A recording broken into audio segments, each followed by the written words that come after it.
Assalamualaikum warahmatullahi wabarakatuh.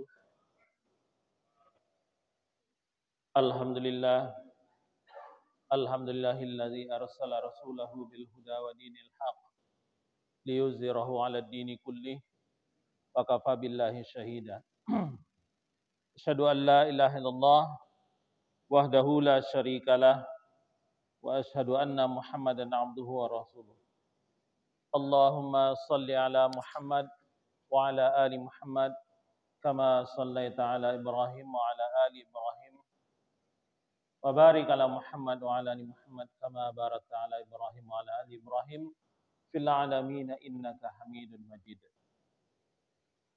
Pertama-tama puja dan syukur sama-sama kita panjatkan kehadiran Allah Subhanahu wa taala yang alhamdulillah masih memberikan kita banyak sekali nikmat-nikmat yang tidak bisa kita hitung, terutama sekali adalah nikmat keislaman dan nikmat keimanan yang masih disematkan kepada kita oleh Allah di dalam kalbu kita, sehingga kita masih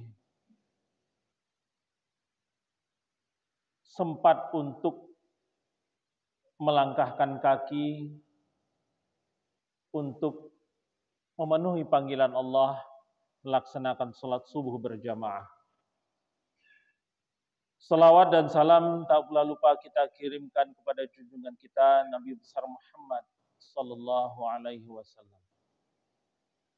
Bapak dan Ibu sidang jemaah subuh rahimakumullah. Tak terasa hari ini adalah tanggal 27 Zulqa'dah ya. Zulqa'dah. Ada yang menyebutnya Zulqa'dah, ada yang menyebutnya Zulqa'idah. Ya, samalah. Zulqa'dah 27. Ada satu momen yang luar biasa yang tidak berapa hari lagi akan kita jalani, yaitu Idul Adha. Pada saat ini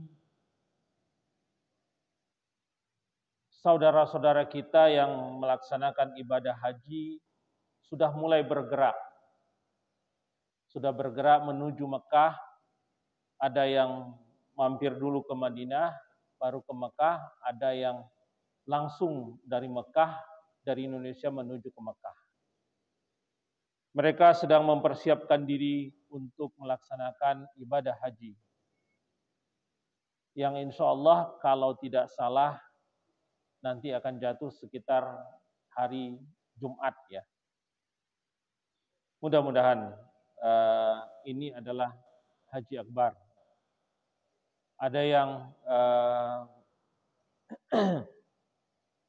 pada hari Jumatnya akan menyembelih atau pada hari Sabtunya akan melaksanakan pemotongan hewan kurban. Informasi terakhir yang saya dapatkan tadi saya tanya, di sini baru yang penuh 3 sampai 4 ya, betul? Ya, 3 sampai 4 sapi. Ada beberapa lagi yang belum penuh. Mudah-mudahan segera dapat dipenuhi. Kemudian pada kesempatan ini mungkin kesempatan yang saya ingin memanfaatkan untuk membahas masalah fikih kurban. Walaupun kita setiap tahun akan biasa melaksanakan kurban, tetapi perlu kita ingatkan kembali, perlu kita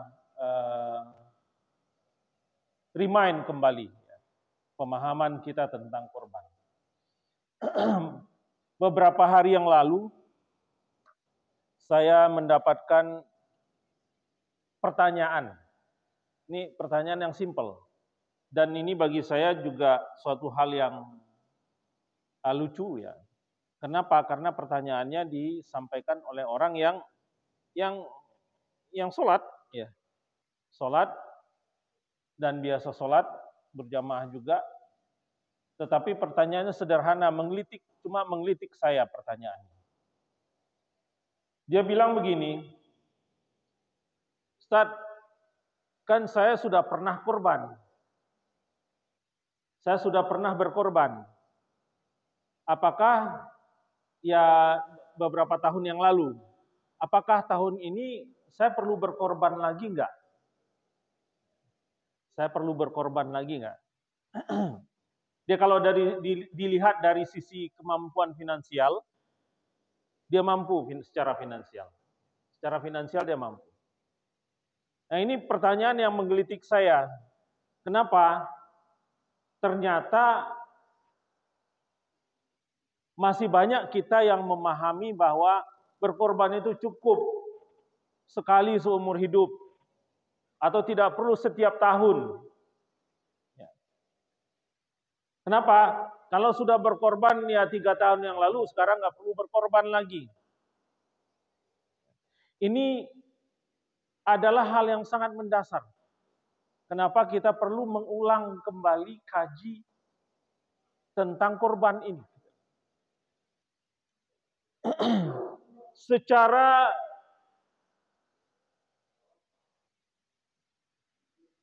hukumnya, ini korban ini jelas.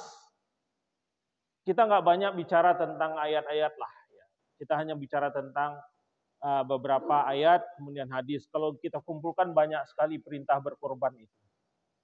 Tetapi ada satu ayat yang pendek, tetapi fokus banget dengan masalah kurban ini. Hanya 3 ayat. Ini adalah surat terpendek yang ada di dalam Al-Quran. Surat terpendek yang ada di dalam Al-Quran justru bicara tentang kurban. Ya. A'udzubillahi minasyaitonirrajim. Bismillahirrahmanirrahim. Inna a'tainakal kautsar. Fasholli li rabbika wanhar. Inna syani'aka huwal abtar. 3 ayat saja. Ayat yang pertama, inna a'tainakal kautsar. Allah mengatakan, sesungguhnya kami telah memberikan kepadamu nikmat yang banyak. Kita nggak bisa memungkiri betapa banyak nikmat yang diberikan oleh Allah kepada kita. Ayat pertama, Allah mengingatkan kita manusia bahwa Allah memberikan kita nikmat yang sangat banyak. Bukan nikmat yang sedikit, tapi nikmat yang sangat banyak. Ayat kedua Allah mengatakan, fasholli li rabbika wanhar. Maka tegakkanlah solat karena Tuhanmu dan berkorbanlah. Di dalam ayat yang kedua ini Allah menyetarakan antara solat dengan korban. Ayat yang pertama Allah mengatakan, Allah sudah memberi kamu nikmat yang sangat banyak. Maka Allah meminta kita untuk melakukan solat, mendirikan solat, karena solat adalah tiang agama, dan kemudian meminta kita untuk berkorban. Ini ayat yang kedua. Ayat yang ketiga dikatakan oleh Allah, Inna syani'aka huwal abtar. Sesungguhnya orang-orang yang membenci kamu, dialah yang terputus. Sesungguhnya orang-orang yang membenci kamu, dialah yang terputus. Ini seolah-olah pernyataan perang oleh Allah. Kalau kamu tidak suka denganku, maka aku putuskan hubunganmu. Seolah-olah kata Allah begitu. Seolah-olah kata Allah begitu. Sesungguhnya orang-orang yang membenci kamu, karena disebut membenci di sana, dialah yang diputuskan, dialah yang terputus. Orang yang membenci itulah yang terputus. Ini pernyataan statement yang sangat tegas. Ayat pertama Allah mengatakan, Allah sudah memberi kamu nikmat yang sangat banyak. Kemudian ayat yang kedua Allah mengatakan, aku hanya minta 2 hal. Salat, berkorban. Ini pengertian bebasnya ya. Kemudian ayat yang ketiga Allah mengatakan, kalau itu pun kamu tidak mau lakukan, maka aku putuskan hubungan denganmu. Ini ayat yang paling pendek atau surat yang paling pendek yang ada di dalam Al-Quran. Para mufassirin mengatakan kalau ada surat-surat yang pendek atau ada surat-surat yang berulang-ulang, itu artinya adalah pentingnya yang ada di dalam surat itu sehingga orang harus fokus melihat. Kalau surat yang panjang, Al-Baqarah 286, itu ayatnya panjang-panjang, banyak ayatnya, kita juga bingung, ngapalnya juga susah. Nah, ini diletakkan di tempat surat yang paling pendek, yang hampir semua kita hafal lah, sehingga mudah untuk dibaca di dalam sholat.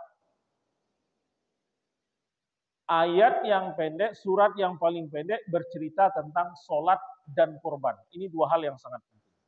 Ini yang harus kita pahami. Kemudian di dalam hadis atau di dalam hadis yang diriwayatkan oleh para sahabat disebutkan bahwa Rasulullah pernah mengatakan dari Abu Hurairah, Rasulullah SAW bersabda, barang siapa yang berkelapangan harta namun tidak mau berkorban, maka jangan sekali-kali mendekati tempat sholat kami. Rasulullah jarang menyatakan sesuatu yang sangat keras ini, tetapi tentang ini Rasulullah berkata seperti itu.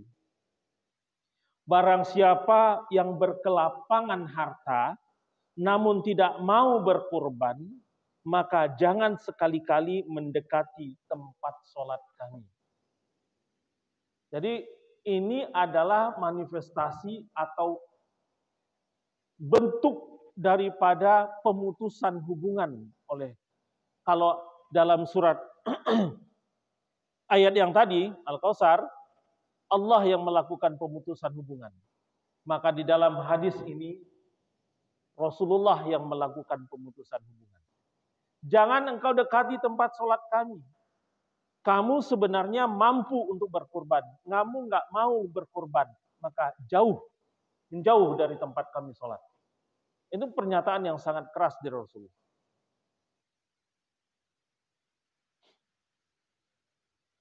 Kemudian banyak sekali hadis-hadis yang menjelaskan keutamaan korban. Hadis yang diriwayatkan oleh At-Tirmizi, Ibnu Majah dan Al-Hakim dengan sanad yang sahih mengatakan bahwa Aisyah radhiyallahu anha menceritakan bahwa Nabi SAW bersabda, tidaklah anak Adam melakukan sesuatu amalan pada hari nahar Idul Adha yang lebih dicintai oleh Allah melebihi mengalirkan darah kurban, maka hendaknya kalian merasa senang karenanya. Bapak dan Ibu sidang jemaah subuh rahimakumullah. Syariat kurban ini adalah salah satu syariat yang lebih tua usianya dari syariat manapun. Hampir syariat manapun. Bahkan lebih tua syariat ini dibandingkan sholat itu sendiri. Korban yang pertama dilakukan oleh siapa, Pak? Qabil dan Habil. Ya. Qabil dan Habil itu anak siapa? Anak Nabi Adam. Jadi syariat untuk kurban ini sudah ada sejak zaman Nabi Adam. Bukan hanya di dalam Islam saja, tetapi syariat yang memang dibawa oleh Nabi Adam. Sehingga Qabil dan Habil itu diperintahkan untuk berkorban. Qabil karena dia adalah seorang petani, maka korbannya adalah bahan makanan, tumbuhan. Habil karena seorang peternak, maka korbannya adalah ternak. Cuma ada dua hal di dalam hal ini yang membedakan. Yang membedakan antara keduanya adalah Qabil memberikan kurbannya asal saja untuk memenuhi tanggung jawab ajalah. Asal untuk memenuhi perintah saja. Sehingga dia tidak dengan keikhlasannya untuk berkorban. Yang dikirimkan adalah bahan pangan atau tumbuhan atau hasil kebun yang bukan yang terbaik. Namun Habil memahami bahwa kurban ini adalah perintah Allah, maka dia berikan yang terbaik. Dia berikan yang terbaik kurban. Siapa korban yang diterima oleh Allah? Korban siapa yang diterima oleh Allah? Habil. Korban Habil yang diterima oleh Allah. Sehingga menimbulkan rasa kecemburuan. Kenapa? Karena korban Habil diterima oleh Allah. Karena ini ada kaitannya dengan pasangan jodoh ya. Pasangan jodoh yang ditetapkan oleh Nabi Adam bahwa Habil bersilangan. Karena anaknya Nabi Adam ini kan kembar. Kembarnya adalah kembar laki dan kembar perempuan. Karena belum ada manusia yang lain untuk dinikahkan, maka mereka dibolehkan untuk menikah dengan saudara. Tetapi disilang. Bukan saudara kembarnya. Tapi saudara yang bukan saudara kembarnya. Karena tidak mungkin untuk mengawinkan anak-anak Adam ini dengan sapi. Ya sama dengan manusia lah. Sementara manusia yang baru ya anak Adam. Maka dibolehkan. Tapi ini jangan dijadikan dalil ya Pak ya. Untuk menikahkan anak-anak sendiri gitu loh. Nggak bisa, karena ini dalil khusus. Jadi,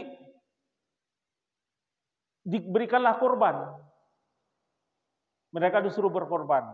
Yang diterima kurbannya adalah kurban yang terbaik. Maka tentu saja mendapatkan hasil yang terbaik. Yaitu istri yang cantik. Habil mendapatkan istri yang cantik, yaitu Iklimah. Qabil mendapatkan istri yang kurang cantik, bukan tidak cantik, tapi kurang cantik. Nah, ini menunjukkan bahwa keseriusan tentu akan dibayar oleh Allah dengan hal yang lebih baik. Di dalam hadis tadi, ini kita lihat bahwa nilai kurban itu lebih jauh lebih tinggi dibandingkan bersedekah dengan seharga atau dengan senilai itu. Kemudian tujuan dari korban adalah untuk mendekatkan diri kepada Allah, kemudian memperlihatkan syariat Islam. Nah, kembali dari pertanyaan yang tadi. Lantas hukumnya apa kurban ini? Hukum kurban ini apa? Ulama dalam hal ini berbeda pendapat. Ada yang mengatakan bahwa hukum kurban itu adalah wajib. Dan yang kedua, hukum kurban itu adalah sunnah mu'akadah. Saya akan jelaskan kenapa ada dua perbedaan pendapat ini. Yang berpendapat pertama, hukumnya adalah wajib. Karena kalau berkelapangan. Dalil yang dipakai adalah dari Abu Hurairah Rasulullah SAW bersabda, barang siapa yang berkelapangan harta namun tidak mau berkurban, maka jangan sekali-kali mendekati tempat sholat kami. Ini dalil yang digunakan. Dalil yang dipakai. Sehingga mayoritas pendapat ulama memahami bahwa kewajiban kurban ini adalah wajib. Siapa ulama yang berpendapat ini atau yang mendukung pendapat ini? Karena kajian kita adalah fikih 4 mazhab ya Pak ya. Yaitu adalah gurunya Imam Malik, Rabi'ah. Kemudian Al-Auza'i, kemudian Abu Hanifah. Kemudian sebagian dari pendapat dari mazhab Imam Ahmad bin Hambal, Laits bin Sa'ad, serta sebagian ulama pengikut Imam Malik, Ibnu Taimiyah dan Ibnu Utsaimin. Ini mengatakan bahwa kurban ini hukumnya wajib. Kemudian pendapat yang kedua atau hukum yang kedua yaitu sunnah muakkadah. Kenapa? Dalil yang dipakai apa? Ada ketemu sebuah hadis. Hadis riwayat Abdur Razak dan Baihaqi dengan sanad yang sahih dari Abu Mas'ud Al-Ansari radhiyallahu anhu, beliau mengatakan, sesungguhnya aku sedang tidak akan berkorban, padahal aku adalah orang yang berkelapangan. Itu kulakukan karena aku khawatir kalau tetanggaku mengira kurban itu adalah wajib bagiku. Dalam hadis yang lain, Abu Sarihah mengatakan, aku melihat Abu Bakar dan Umar, sementara mereka berdua tidak berkorban. Hadis Abdur Razak dan Baihaqi. Karena gara-gara ketemu hadis seperti ini, dua hadis ini, yang mengatakan bahwa ada yang menjelaskan bahwa Umar dan Abu Bakar pernah tidak berkorban, maka jumhur ulama menjadi tidak sepakat mengatakan bahwa hukum kurban itu adalah wajib. Karena tidak bisa dipungkiri bahwa semua mazhab-mazhab itu berlandaskan kepada hadis. Sehingga turun grade-nya sedikit dari wajib menjadi sunnah muakkadah. Tapi yang jelas Pak, Al-Qur'annya jelas, hadisnya jelas menyatakan bahwa kalau orang itu mampu, kemudian dia tidak berkorban, atau pura-pura tidak mampu sehingga dia mengatakan bahwa saya nggak perlu berkorban, maka itu jelas, tegas Allah mengatakan. Terputus hubungannya. Bahkan Rasulullah mengatakan, jangan dekati masjid kami. Ini luar biasa. Kita bisa bohong sama tetangga, saya nggak punya duit. Kita bisa bohong sama teman-teman, nggak punya duit. Tapi apakah kita bisa bohong sama Allah?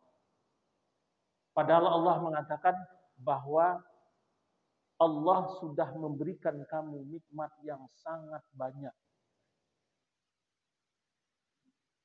Ini luar biasa statement Allah. Luar biasa statement.